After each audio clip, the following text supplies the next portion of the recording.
పితా పుత్ర పవిత్రాత్మ నామమున ఆమేన్. క్రీస్తునాథుని యందు ప్రేమైనటువంటి క్రైస్తవ సహోదరి సహోదరులారా, ఈనాడు మన యొక్క శ్రీ సభ సామాన్య కాలపు 21వ ఆదివారాన్ని కొనియాడుతూ ఉంది.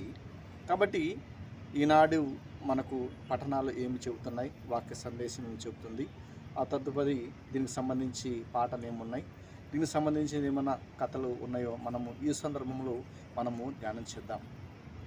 కాబట్టి ఈ కార్యక్రమాన్ని చాలామంది వీక్షిస్తున్నారు, చాలామంది ఫోన్లు చేస్తున్నారు, చాలా మంచిగా ఉన్నదని ప్రోత్సహిస్తున్నారు. మీ అందరికీ నా హృదయపూర్వక వందనాలు తెలియజేస్తూ ఈనాటి సందేశాన్ని మనము ఒకసారి గమనించుదాం. మొట్టమొదటి పఠనము, అదేవిధంగా రెండో పఠనము మనం గమనించినట్లయితే విశ్వాసం గురించి తెలియపరుస్తున్నాయి. తర్వాత సువిశేష గ్రంథము కూడా, సువిశేష వాక్యంలో కూడా యేసుక్రీస్తు వారు అది కూడా వారి యొక్క విశ్వాసాన్ని దృఢపరచి వారికి నిత్య జీవాన్ని ఇస్తానని దేవుని యొక్క వాక్యం ఈరోజు సెలవిస్తుంది. కాబట్టి క్లుప్తముగా మనము ఈనాడు దేవుని యొక్క వాక్యాన్ని ఆలకించుదాం. ప్రియమైనటువంటి క్రైస్తవ సహోదరి సహోదరులారా, ఒకరోజు ఒక వ్యక్తి తన యొక్క ఒకరోజు ప్రయాణం చేస్తుంటే చిన్న యాక్సిడెంట్ జరిగింది. యాక్సిడెంట్ జరిగినప్పుడు కాలు ఒకటి ఇరిగిపోయింది. కాలు ఇరిగిపోయింది. సంకలో కర్ర వేసుకొని కాస్త నడుస్తూ ఉన్నాడు. గాయం మానింది, కొంచెం నడుస్తూ ఉన్నాడు. పాపం ఏ పని చేయలేనటువంటి పరిస్థితి. అట్లా ఒకరోజు ప్రయాణమై వెళ్తూ ఉన్నాడు. వెళ్తున్నట్టు సందర్భంలో కొంచెం కాలు నొప్పేసింది.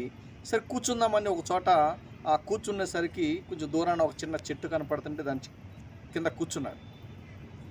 కూర్చున్న తర్వాత ఆ చెట్టు వైపు చూశాడు. ఆ చెట్టు వైపు చూస్తే దానికి అది మొండమే ఉంది, కానీ దానికి కొమ్మలు కానీ ఆకులు కానీ కాయలు కానీ ఏమీ లేవు. ఉత్త ఒక ముద్దులాగా ఉందన్నమాట. ఆ వ్యక్తి చూసి, ఓ చిట్ట, నీవు నేను ఒకటే. ఎందుకంటే నాకు యాక్సిడెంట్ అయ్యి కాలిపోయింది. నేను ఏమీ చేయలేని పరిస్థితి. ఏ పని చేయలేను, ఏ ఉద్యోగం చేయలేను, పరిగెత్తలేను, సరిగ్గా కూర్చోలేను.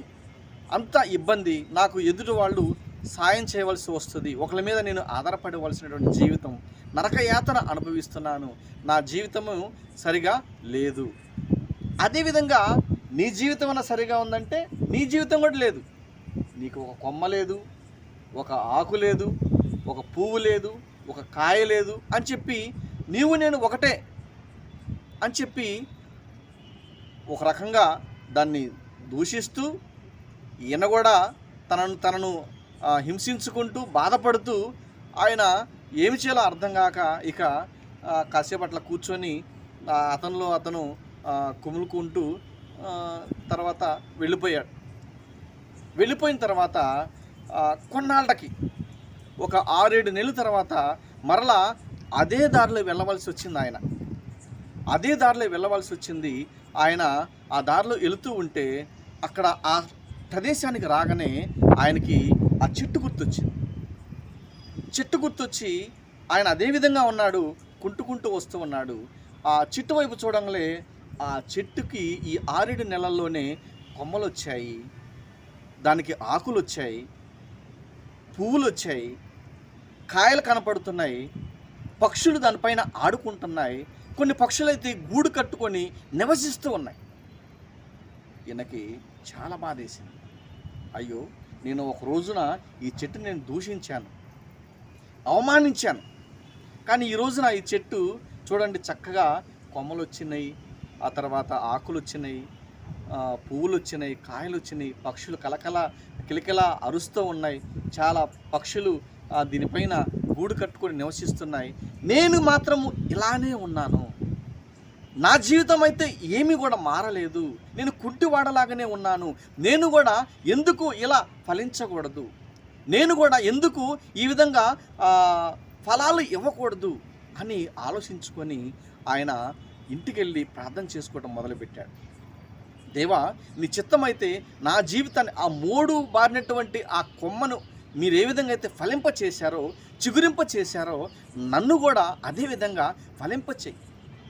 నా జీవితాన్ని మార్చు.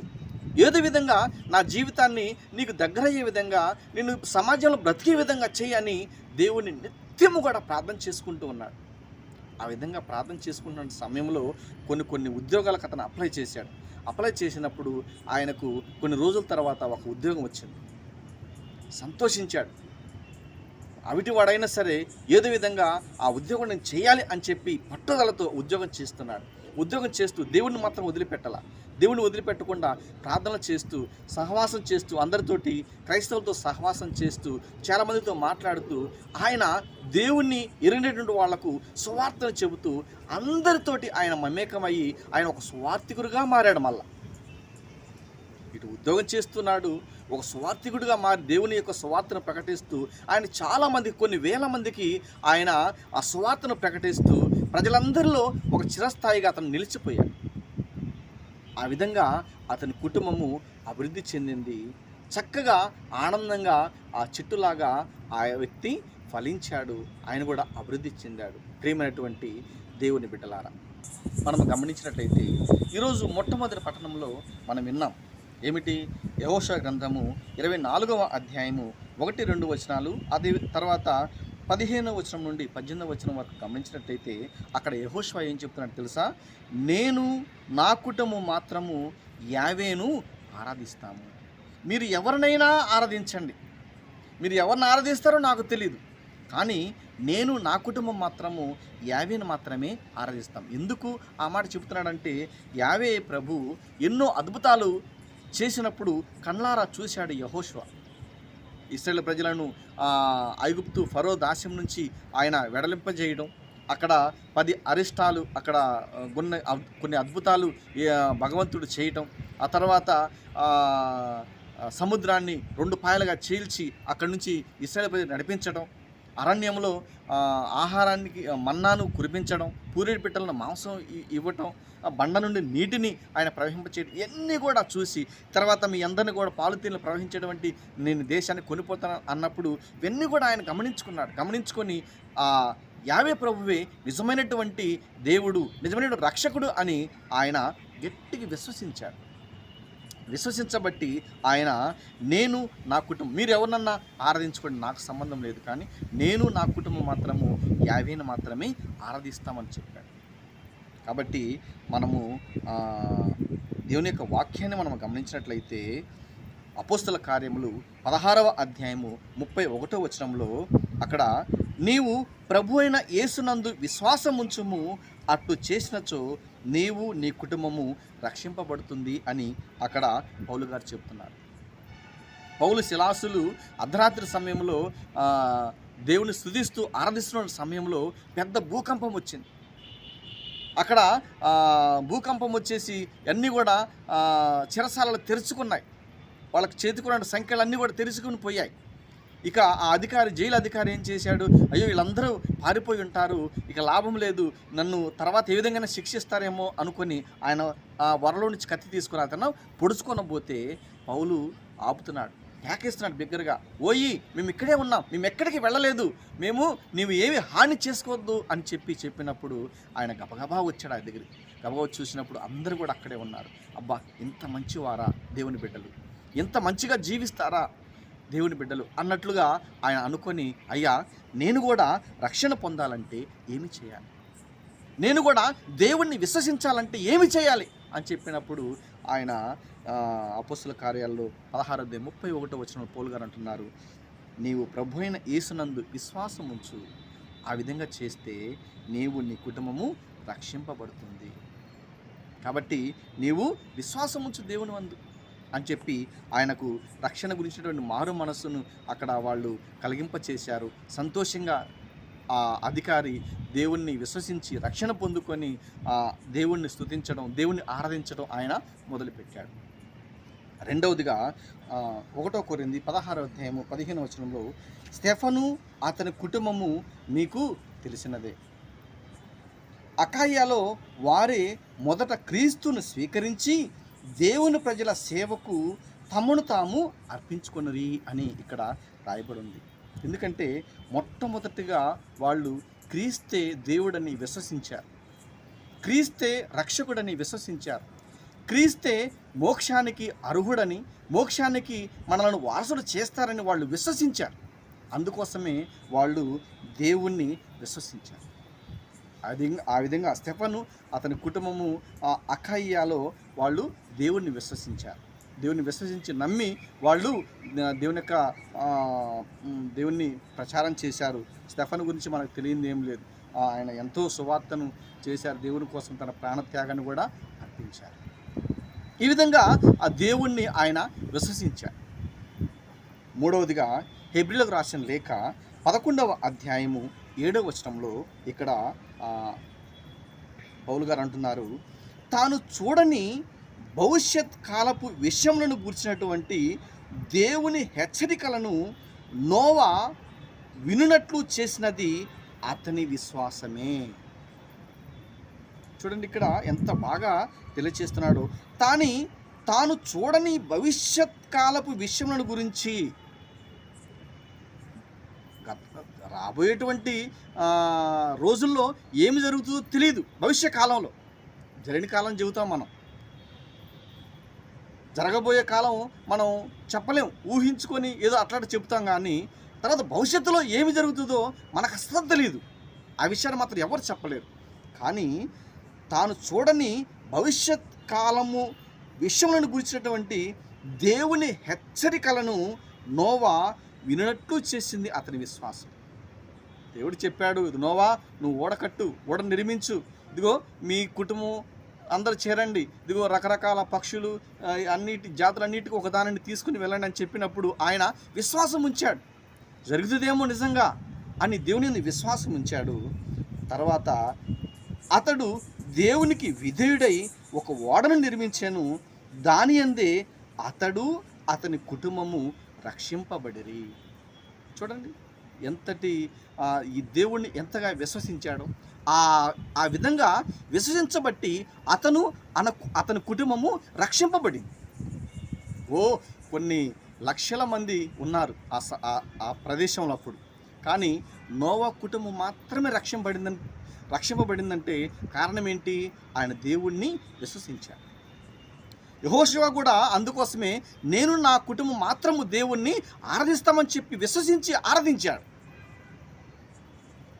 ఇక రెండో విషయానికి వస్తే ఎఫెసీయులకు రాసిన లేఖ 2వ పట్టణంలో 5వ అధ్యాయము 21వ వచనం నుండి 32వ వచనం వరకు ఏముంది?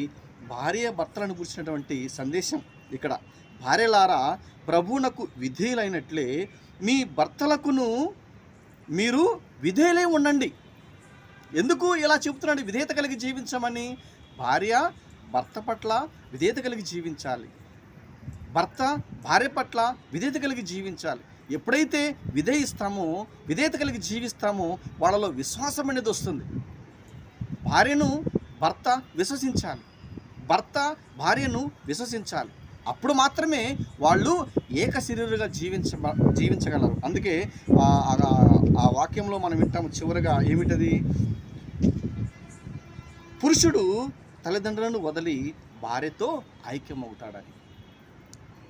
కలిసిమెలిసి జీవిస్తున్నప్పుడు, విశ్వాసం కలిగి జీవిస్తున్నప్పుడు ఇక వాళ్ళు ఒకటిగా జీవించాలని వాళ్ళు ఆశపడుతూ ఉంటారు.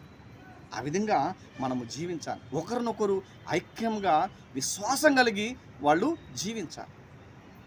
విశ్వాసం లేని కుటుంబాలుగా మనము జీవించకూడదు. దేవుని ఎరిగిన బిడ్డలుగా మనము ఈ రోజున జీవించాలని దేవుని యొక్క వాక్యం తెలియజేస్తుంది. ఒకరోజు ఒక వ్యక్తి ఒక అడ్రస్ కోసం వెతుకుతున్నాడు. ఒక గ్రామానికి వచ్చి ఒక అడ్రస్ కోసం వెతుకుతూ ఉన్నాడు. అతడికి ఆ అడ్రస్ దొరకలేదు. ఒక ఇంటి దగ్గరికి వెళ్ళి ఇంటి వాళ్ళు అడుగుదామని చెప్పేసానని తలుపు కొట్టాడు.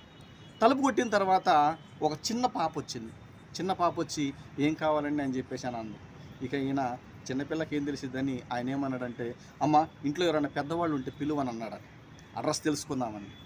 ఈ పాప పన్నమ్మాయి ఏం చేసిందంటే వెళ్ళి, అయ్యగారు ఎవరో ఒక ఆయన వచ్చారు, ఇంట్లో పెద్దవాళ్ళని పిలవమని చెప్పేసి అన్నాడు అని చెప్పేసి అన్నాను. అనగానే ఆ భార్య భర్తల్లో గొడవ స్టార్ట్ అయింది. పెద్దవాళ్ళని పిలవమన్నారు కదా, భర్త అంటాడు నేను పెద్ద అంటాడు. కాదు, నేను పెద్ద, జీతం తీసుకొస్తున్నాను, నేనే పెద్ద, నాకు ఆస్తిపాస్తులు ఉన్నాయి, మేమే గొప్ప, నేనే పెద్ద, నేను ఇల్లు కట్టించాను, నేనే పెద్ద, లేకపోతే మా తండ్రి వాళ్ళు చాలా ఆస్తిపరులు, మేమే పెద్ద అని చెప్పేసి వాళ్ళల్లో ఒకళ్ళకి సమస్యలు మొదలయ్యాయి. 20 నిమిషాల దాకా రాలేదు. తర్వాత మరలా బెల్లు కొట్టాడు, మళ్ళా డోరు కొట్టాడు. డోరు కొట్టిన తర్వాత ఆ పాప వచ్చింది. ఏందమ్మా మళ్ళీ నువ్వే వచ్చావు, పెద్దవాళ్ళు ఎవరు లేరా అని అంటే, ఏమండి మా అమ్మగారు అయ్యగారు వాళ్ళు తేల్చుకుంటున్నారు పెద్దవాళ్ళు ఎవరు అని చెప్పేసి అని అందంట ఆమె. ప్రియమైనటువంటి దేవుని బిడ్డలారా, ఒకళ్ళు ఎక్కువ ఒకళ్ళు తక్కువ ఈ భార్యాభర్తలుగా ఉండకూడదు. కలిసిమెలిసి సంతోషంగా ఒకటిగా జీవించాలి, ఏక శరీరుగా జీవించాలని దేవునికి వాక్యం చెప్తుంది. కాబట్టి ఇంకా మనము చూసినట్లయితే సువిశేషానికి వచ్చినట్లయితే సువిశేష గ్రంథంలో వాక్యంలో ఏం చెబుతున్నాడు? వీళ్ళందరూ కూడా గత 3-4 వారాల నుంచి మనము ప్రభు యొక్క దివ్య సప్రసాదం గురించి ఆయన తినండి త్రాగండి, ఇది నా శరీరం నా రక్తం అని చెబుతూ ఉన్నాను, నిత్య జీవానికి వెళ్తారని చెబుతుంటే చాలామంది సొనుక్కున్నారు, గొనుక్కున్నారు, రకరకాలుగా చూసి ఈ మాటలు ఎవరు వింటారు, కఠినమైన మాటలు, మేము వెళ్ళిపోతామని చెప్పేసి చాలామంది వెళ్ళిపోతున్నారు. అప్పుడు యేసుక్రీస్తు వారు ఏమంటున్నారు? సీమోను పేతురు మీరు కూడా వెళ్తారా అని అన్నప్పుడు, అయ్యా మేమెక్కడికి వెళ్తామయ్యా, నీవు నిత్య జీవ మాటలు కలవాడు, ఎవరి వద్దకు పోగలమయ్యా, నిత్య జీవపు మాటలు కలవు నీ చెంత. నువ్వు నిత్య జీవ మాటలు కలవాడవయ్యా, మేము ఎక్కడికి వెళ్తాం, మేము ఎక్కడికి వెళ్ళాం, మీతోనే ఉంటామని చెప్పి ఆ పేతురు గారు అంటున్నారు. దీని యొక్క వాక్యాన్ని మనం గమనించినట్లయితే ద్వితీయోపదేశ కాండం 30వ అధ్యాయం 15వ వచనంలో దేవుడు అంటున్నాడు, కీడును మేలును మరణమును జీవమును నేడు నేను మీ ముందు ఉంచుతున్నాను. ఏమిటయ్యి? కీడును మేలును మరణమును జీవమును నేడు నేను మీ ముందు ఉంచుతున్నాను. ఏది కావాలో కోరుకో. నిత్య జీవాన్ని నేను ఇస్తాను ఈరోజు. దాంతోపాటు ఇదిగో కీడుంది, మేలుంది, మరణం ఉంది. ఇవి కావాలా, జీవము కావాలా, నీ ఇష్టం, కోరుకో ఈ రోజున. అదేవిధంగా ద్వితీయోపదేశ కాండము 30వ అధ్యాయం 19వ వచనంలో, నేడు నేను భూమి ఆకాశములను సాక్ష్యముగా పిలిచి చెప్తున్నాను. భూమి ఆకాశాన్ని సాక్ష్యముగా పిలిచి చెబుతున్నాను. ఏమని? జీవమును మరణమును లేదా ఆశీస్సులను శాపమును మీ ఎదుట ఉంచితిని కనుక జీవమును ఎన్నుకొని మీరు మీ సంతానము మీ కుటుంబం అంతా బ్రతికిపోండి అంటున్నాడు దేవుడు. ఏది కావాలి ఈ రోజున నీకు? ఏది కావాలి ఈరోజు? దేవుడు అంటున్నాడు ఈ రోజున, జీవము మరణము లేదా ఆశీస్సులు శాపములు మీ ఎదుట ఉంచుతున్నాను. ఏది కావాలో కోరుకో. జీవమును ఎన్నుకొని మీరు మీ సంతానము మీ కుటుంబము బ్రతికిపోండి అని చెబుతున్నాడు. కాబట్టి ఈ రోజున ఆ జీవం ఇవ్వటానికి దేవుడు వచ్చాడు. ఆ జీవాన్ని ఇవ్వటానికి ప్రభు అయినటువంటి యేసుక్రీస్తు ఈ లోకంలో జీవించారు. కాబట్టి ఆ జీవాన్ని ఎన్నుకొని పరలోకంలో ఆనందంగా సంతోషంగా జీవించడానికి దేవునికి అనుగ్రహం దయచేయమని ఈ రోజున మీ అందరికీ తెలియచేస్తూ, ఈనాడు ఈ యొక్క వాక్యానికి సంబంధించి పాటలు మనం చూద్దాం. ఆదిలో వాక్కు ఉండెను, వాక్కు దేవుని యుద్ధ ఉండెను, వాక్కు జీవమై ఉండెను, ఆ వాక్కే మనిషి పుట్టెను. అందులో చరణంలో నిత్య జీవం ఇచ్చే వచనం, సత్య మార్గం చూపే వచనం అని ఉంది.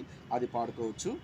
తర్వాత ప్రతి ఉదయం నా మొదటి పాట నీదే యేసయ్యా, ప్రతి రాత్రి నా చివరి మాట నీదే నేనయ్యా. చరణంలో ఎవరి వద్దకు పోగలనయ్యా, నిత్య జీవపు మాటలు కలవు నీ చెంత అని ఉంది. ఆ పాట పాడుకోవచ్చు. ఆ తర్వాత ఫాదర్ లాము జీరాల్ గారు రచించినటువంటి పాట యూట్యూబ్లో ఉంది.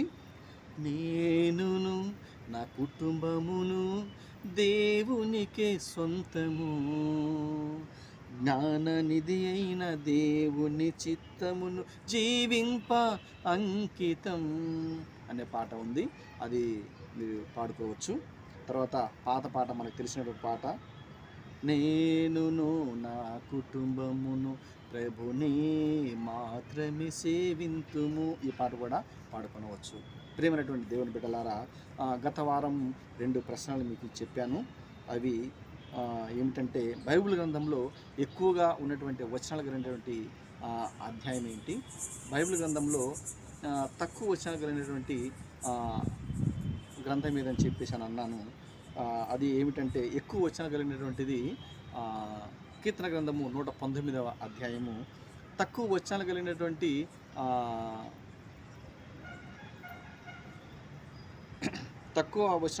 అధ్యాయం ఏమిటంటే అది యోహాను సువార్త రెండవ యోహాను.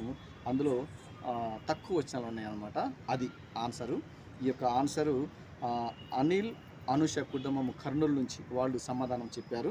ఆ తర్వాత ఉపదేశ్ గారు, విజయ గారు అమరావతి విచారణ ఎండ్ర గ్రామం నుంచి వీళ్ళు మంచి సమాధానం చెప్పారు. వీరికి హృదయపూర్వక వందనాలు తెలియజేస్తున్నాను. ఈ వారము మీకు 2 ప్రశ్నలు ఏమిటంటే, బైబిల్ గ్రంథంలో ఎన్ని పుస్తకాలు ఉన్నాయి, మన బైబిల్ గ్రంథం మొత్తంలో ఎన్ని పుస్తకాలు ఉన్నాయి, ప్రొటెస్టెంట్ బైబిల్లో ఎన్ని పుస్తకాలు ఉన్నాయి, తర్వాత ఈ రెండిట్లో కొన్ని పుస్తకాలు ఎక్కువ ఉన్నాయి. మన కథోలిక బైబిల్ గ్రంథంలో కొన్ని పుస్తకాలు ఎక్కువ ఉన్నాయి, వాటి పేర్లు ఏంటి, బైబిల్లో పుస్తకాలు ఎన్ని ఉన్నాయి, ప్రొటెస్టెంట్ బైబిల్ గ్రంథంలో పుస్తకాలు ఎన్ని ఉన్నాయి, మన బైబిల్ గ్రంథంలో ఎన్ని పుస్తకాలు ఎక్కువ ఉన్నాయి, వాటి పేర్లు తెలియచేయాలని మనం చేస్తూ మీ అందరికీ యేసుక్రీస్తు నామములో వందనాలు తెలియచేస్తూ నన్ను ఇదే విధంగా ప్రోత్సహించండి, నా కోసం ప్రార్థన చేయండి. నేను ఇంకా దేవుని యొక్క సేవలో ఎదగాలని, నా కోసం, నా కుటుంబం కోసం ప్రార్థించమని మనం చేస్తున్నాను. పితా, పుత్ర, పవిత్రాత్మ నామమున ఆమేన్.